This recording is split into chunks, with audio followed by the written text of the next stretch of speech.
Presidente, buenos días. Me gustaría tocar varios temas que ya se plantearon aquí hace unos minutos. En primer lugar, estas cifras del Coneval.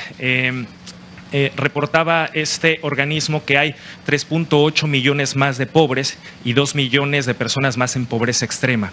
También decía que la entrega de apoyos sociales, estas transferencias que se hicieron sobre todo durante la pandemia, no fueron suficientes para amortizar la caída económica. Me gustaría preguntarle, con base en estas cifras, si a su consideración la política de bienestar social de su gobierno ha cumplido. Sí, desde luego. Es lo mejor que se ha tenido en la historia del país, la política de bienestar que se está aplicando en este gobierno. Es el distintivo de la Cuarta Transformación. Nunca se había apoyado tanto a los pobres como ahora. A pesar de este aumento de la pobreza, presidente. Es que no se toma en cuenta, y está muy difícil que yo convenza al Reforma, porque son muy dogmáticos. No se toma en cuenta de que se cayó la economía por la pandemia como no sucedía en cerca de un siglo.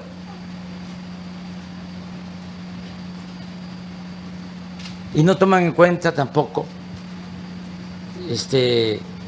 lo que se está destinando a apoyar a la gente. Pero en el Reforma, su concepción conservadora, su pensamiento conservador, no les da para aceptar de que el apoyo que le llega a la gente le ayuda. El pensamiento conservador que predomina en el Reforma los lleva a suponer que ese ingreso lo agarra la gente para derrocharlo. ¿No ven cómo alguien que piensa también como los del Reforma prohíbe que tomen caguama? Ese es el pensamiento. La gente es muy responsable y los ingresos que les llegan a los adultos mayores los usan para su alimentación. Pero en el pensamiento conservador no se acepta eso. Eso es derroche, eso es populismo, eso es paternalismo, eso es repartir dinero. En el pensamiento conservador que guía la política editorial del Reforma, lo que se le da a los de arriba le llaman fomento o rescate. Por ejemplo, el Reforma nunca cuestionó el FOBAPROA. Cuando en una crisis como esta tomaron la decisión de convertir las deudas privadas en deuda pública, las deudas de los banqueros, que son los que se anuncian en el Reforma, o de las grandes corporaciones empresariales que se anuncian en el Reforma. Eso es fomento, eso es rescate, eso está permitido. La condonación de impuestos también a los de arriba. De eso no habla el Reforma. Pero si se le da a los pobres, si se le da a los jóvenes, a los que ellos tacharon de ninis de manera despectiva, sin entender las circunstancias de pobreza y de desintegración familiar y la necesidad de ayudar a los jóvenes, pues eso lo rechazan completamente. Entonces, para responderle al Reforma, decirle que nos da mucho gusto que se preocupe ahora por los pobres. Regresando precisamente al tema de la pobreza, presidente, ¿a usted y a su gobierno entonces sí le da para aceptar que hay casi 6 millones de personas más en pobreza y pobreza extrema? no acepto el resultado de esa encuesta. Tengo otros datos. Es Y medición creo que la gente está recibiendo más apoyo, y aún con la pandemia la gente tiene para su consumo básico, y algo muy importante, no ha perdido la fe y estamos saliendo adelante. ¿Se mantendría la misma política social o se plantearía algún reforzamiento, replanteamiento, Sí, reformulamiento de la política? Ya me estoy convenciendo ya de que hay que cambiarla. Hay que volver a la condonación de impuestos, hay que rescatar a los de arriba, hay que seguirle dando dinero a los periódicos para que hablen bien de uno. La voy a cambiar, ya lo estoy pensando. Ningún cambio entonces. Ningún cambio a la política social. No, al contrario, por el bien de todos, primero los pobres. Presidente, y en un segundo tema, el día de ayer el subsecretario López-Gatell hacía un llamado a los gobernadores a acelerar esta reconversión hospitalaria ante el alza de hospitalizados por el COVID-19 y el alza de los contagios en esta tercera ola. Sin embargo, hay gobernadores que expresaron que no tienen recursos para atender esta reconversión y otros temas relacionados con este COVID-19. El gobierno federal ayudará a los estados a este proceso. Estamos ayudando. Donde se requiere, aquí lo hicimos, aquí en Baja Sur, para reconvertir, porque ya después de que levantamos el sistema de salud y se fortalecieron hospitales para la atención de COVID, como habían bajado los contagios, se estaban dando ya servicios que se habían quedado pendientes, servicios de salud. Pero de nuevo vinieron contagios y ahora tenemos que estar pensando en la reconversión. En algunos casos tenemos la garantía, que no teníamos antes,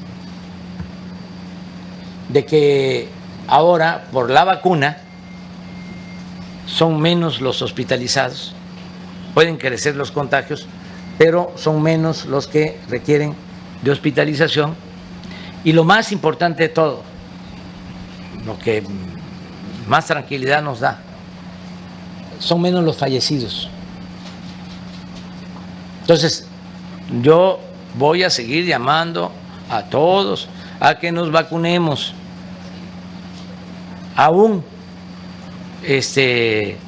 la gente mayor que tenía dudas, que estaba escéptica, porque pensaban algunos de que iba a afectar la vacuna, que iba a provocar reacciones negativas, pues ya se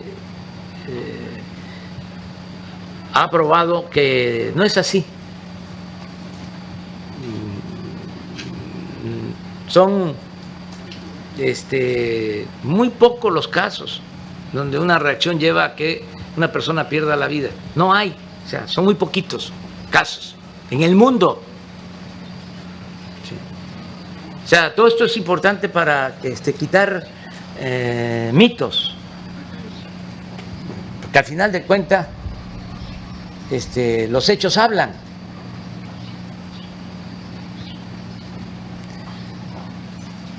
Entonces, no afecta, protege.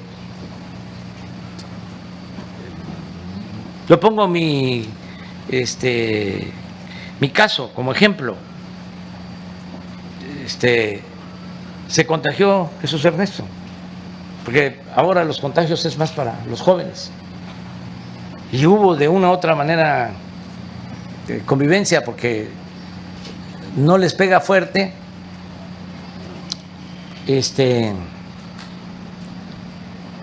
Y pasaron unos días hasta que se hizo la prueba y no nos afectó a nosotros, ni a la mamá ni al papá, porque estamos vacunados. Ayuda mucho la vacuna. Entonces, aquí en Baja California Sur hemos avanzado considerablemente en la vacunación. Bueno, en el país ya estamos en el 55% y sigue en pie el compromiso de que para octubre vamos a estar al 100%, todos los mayores de 18 años. Aquí en Baja Sur, 82% de vacunación. Entonces, de la población. Entonces, ya vamos a terminar y esto ayuda mucho. De todas formas, vamos a estar pendientes para que se tengan las camas suficientes, ventiladores, médicos, especialistas, y ayudamos a los estados. Presidente, ¿existe preocupación por esta posible saturación de los hospitales en algunas entidades? Si bien a nivel nacional está entre el 40 y el 50% en algunos estados, se decía el día de ayer que ya está llegando a su tope, a su máximo de capacidad. Son muy pocos, casi no. ¿Por qué no pones la gráfica, aunque la que tenemos es nacional? Puede ser que se tenga por estado, sobre ocupación hospitalaria. Es interesante esto. Nada igual a lo que padecimos, pues. Es que estábamos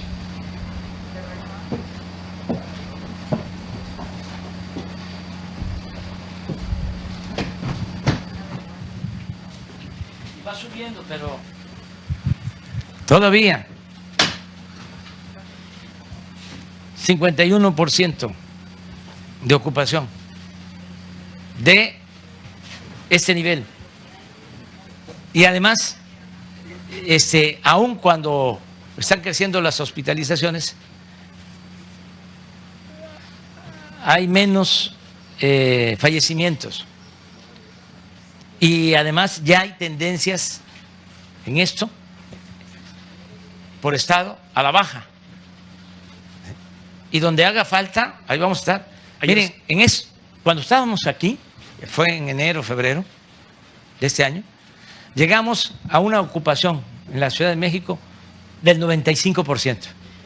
Ahí sí, la verdad, sufrimos.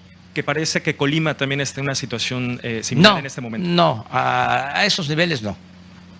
A esos niveles no. A ver si pones Colima.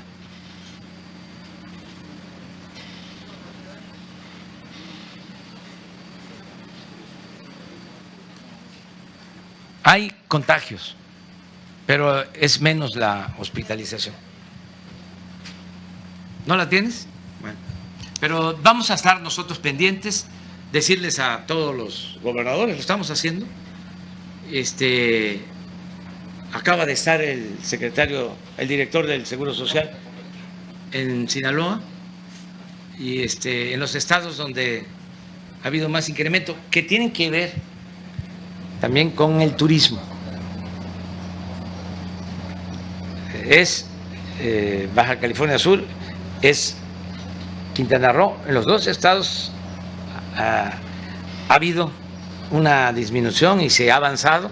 Se tomó la decisión de darles preferencia en la vacunación. Nayarit, Sinaloa y en particular Mazatlán, Vallarta, Acapulco,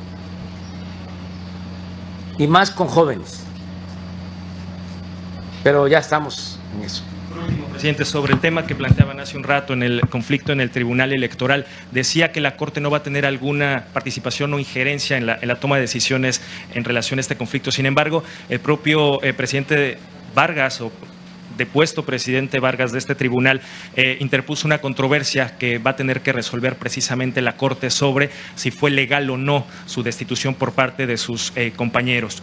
¿No tendría que, en este caso, una participación, digamos, de manera directa e importante en la resolución de todo este conflicto la Corte? Yo creo que no, legalmente. Es que hicieron un Frankenstein. Imagínense que es Poder Judicial, pero no puede la Corte intervenir. Lo hicieron exprofeso para que este tribunal dependiera de los partidos. Esa es la partidocracia, que es de las cosas que hay que corregir. Pero vamos a ver qué sucede. ¿Para el gobierno federal el magistrado Vargas sigue siendo el presidente del Tribunal Electoral? No nos metemos en eso, no nos metemos. O sea, porque no nos corresponde. O sea, ahora, como representante del Estado mexicano, lo que yo sí deseo es que haya democracia y que se le garantice al pueblo el derecho a elegir libremente sus derechos políticos y que todos los servidores públicos sean eso, en efecto, en realidad, servidores públicos, que no sean empleados de grupos de intereses creados, que su amo sea el pueblo, sean los ciudadanos, no quién los puso, no qué grupo representa en el cargo que tiene, a qué partido va a defender. Entonces, hay que buscar en la integración de estos organismos a gente íntegra, con principios, gente honesta, con convicciones, demócratas, verdaderos, no estos falsos. Por ejemplo, los que llamaron a no votar en la consulta, ¿qué clase de demócratas son? Nada más porque no les convenía. Quieren la democracia, pero cuando les conviene. Pero cuando alguien va a ser un peligro para México, no. Hay que hacer el fraude. Vamos a salvar a la patria. Hay una gran amenaza que se cierne sobre nuestro país. Hagamos un fraude patriótico. Así es la derecha, así es el conservadurismo, también con excepciones. Muy bien, vamos aquí, a Baja.